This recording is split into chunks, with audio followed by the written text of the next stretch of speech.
numerical control mibiro puonjo jopuonjre mag tije lwedo e TVETs.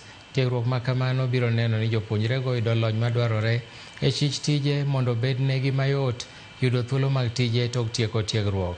Chenro ma kamano ochaki kod Wilfried kod Martha Ensinger Foundation kod Promotion of Youth Employment and Vocational Training Program ka omenda mag sire igolo kod sirikal mar piny Finland kod mar Jerman.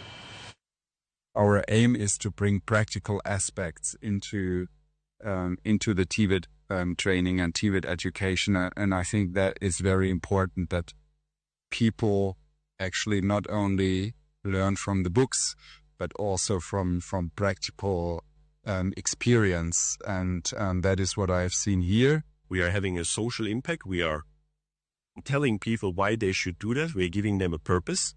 We are training them. We are increasing the knowledge. This is a success.